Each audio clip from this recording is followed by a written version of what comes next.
মন্টেস্কুয়ের separation of power as a theory, separation of power রাষ্ট্রের গণতন্ত্রের ক্ষেত্রে এক্সিকিউটিভ, লেজিসলেচার এন্ড জুডিশিয়ারি আলাদা থাকবে।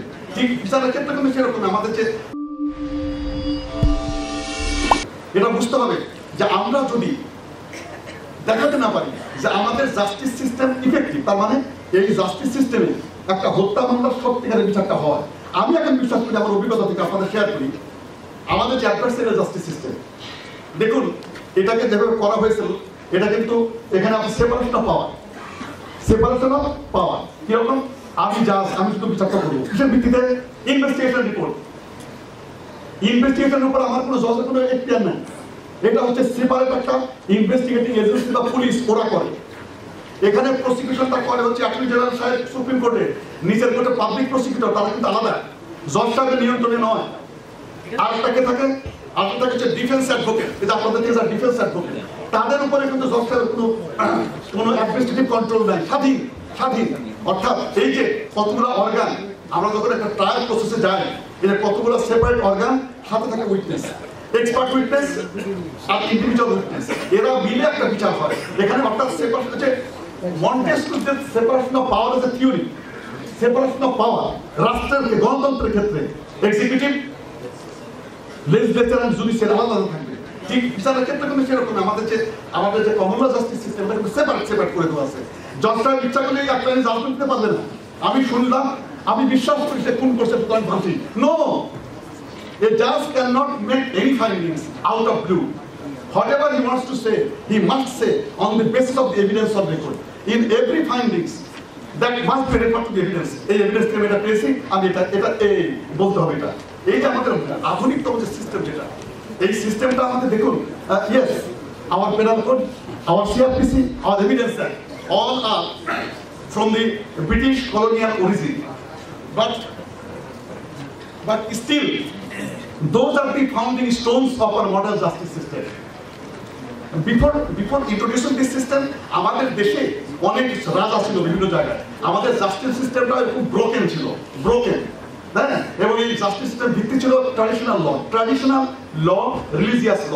ব্রিটিশরা এই কাজটা করেছে, they introduced a secular, modern, unified justice system. তারা কোর্ট সিস্টেমটা দাঁড় করিয়েছে, যে কোর্ট এখন কিন্তু আমরা দেখি, এই কোর্ট সিস্টেম তারা দাঁড় করিয়েছে। হাউ দি জাজেস উইল বি অ্যাপয়েন্টেড, সেটা ঠিক হয়েছে। তারপরে সেপারেট পুলিশ, আগে কিন্তু সেপারেট পুলিশ ছিল না, ফৌজদার ছিল, ফৌজদাররা ওই আপনার লয়াল অর্ডার দেখতো, আর্মির লোক। এই সেপারেট পুলিশ তৈরি করা, ইনভেস্টিগেশন, এই যে অফিসগুলো, office of the public prosecutor, এই সিস্টেমটা তারা এদেশে প্রথম কায়েম করেছে। করার পরে যখন ভারতবর্ষে বা ইন্ডিয়ান কলোনিতে এটা সাকসিড হলো, তারা দেখলো যে সাকসেসফুল, পিপল হ্যাজ কনফিডেন্স। কেন? ব্রিটিশরা বিচারের ব্যাপারে হাত দিত না। কেন দিত না? তাদের দরকার ছিল না। They are not required to interfere with the justice system. যে কোনো মামলার বিচারের ক্ষেত্রে জজ এবং ম্যাজিস্ট্রেট তারা যথেষ্ট স্বাধীনতা ভোগ করত, এবং তারা কিন্তু যার জন্য ব্রিটিশ এই জাস্টিস সিস্টেমের প্রতি মানুষের একটা আস্থা ছিল, এবং that was a very good tool for the British to continue there rule for about 100 years. মানে বলতো, ওই যে একটা কথা আছে কিন্তু খেয়াল করবেন, আর এটা কি মগের মূল লোক নাকি, এটা কোম্পানির রাজত্ব। একটা প্রাচীন প্রবাদ আছে, অর্থাৎ কোম্পানি মানে কি, ইস্ট ইন্ডিয়া কোম্পানি।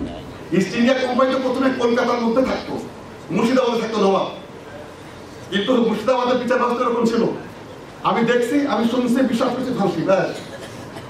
কিন্তু আমাদের সিস্টেমে অ্যাটলিস্ট 2 টায়ার আছে, এখন তো বেশি।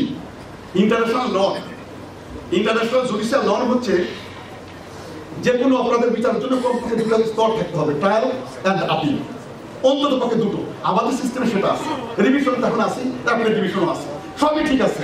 এখন কথা হচ্ছে যে আমি সেটা বলতে চাই, যদি এই প্লেয়ারগুলা, এই যে স্টেক হোল্ডার, জজ সাহেব, প্রসিকিউটর, উইটনেস, ডিফেন্স অ্যাডভোকেট, আপনার ওই যে এরা যদি সবাই ঠিক মতো রোল প্লে করে with honesty and integrity and skill, 90% ক্ষেত্রে ঠিক রায়টা দেওয়া সম্ভব।